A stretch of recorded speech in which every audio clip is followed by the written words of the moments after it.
Good evening. We begin with a devastating loss for St. Mary's overnight as a fire destroyed the town's fish plant. Firefighters had to fight the blaze in the middle of a raging windstorm. NTV's Bailey Howard is in St. Mary's and joins us live with tonight's top story. Bailey.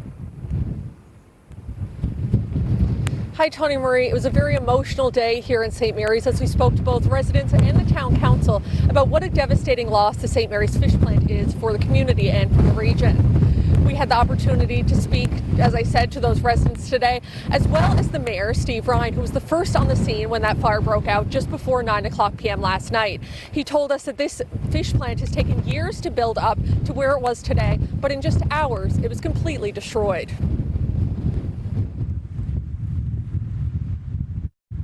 Very, very devastating.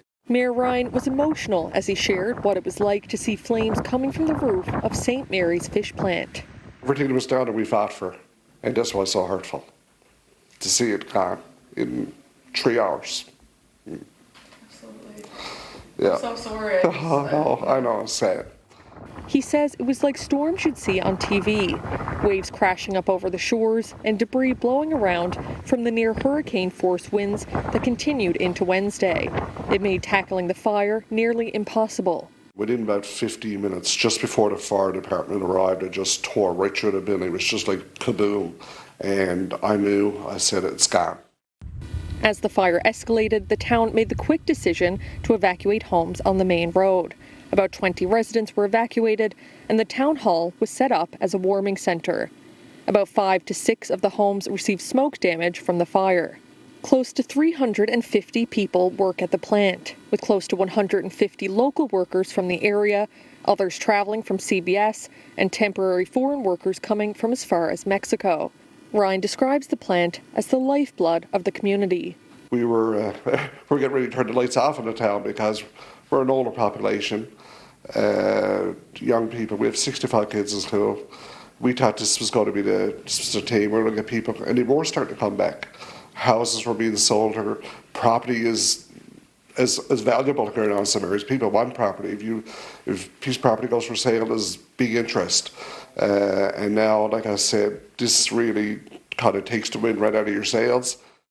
It was a success story that now faces an uncertain future. I was devastated and I was absolutely heartbroken. Gambin Walsh says she spent years advocating her own government to support the plant. Now 3 years after the plant's resurgence, Gambin Walsh says she's hopeful the plant will rebuild. And she says she's ready to work towards that with the town right away. The benefits to this area as a result of this employer have been absolutely outstanding. And here we stand today, we are right back at start. We are literally right back at start.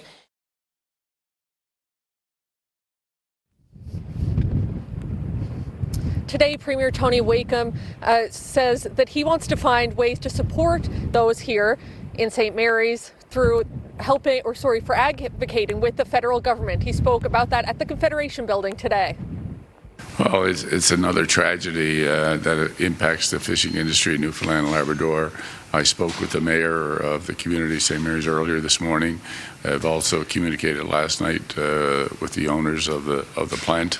Clearly, it's a significant loss of employment, significant to the entire fishing industry. So I look forward now to see how quickly the owners can start the rebuilding process. But also we have to make sure that the workers of that particular plant, who all would be right now receiving EI as the plant's closed, but it would be due to reopen early, in March and April. So we have to make sure, and I'll be looking to talk to the federal minister about the extending the EI program for those workers, and also making sure that our federal MP does the same. And while the winds have died off slightly from where they were last night and even this afternoon, you can tell that it's still very windy here as I try to stand in this one place and share this news with you.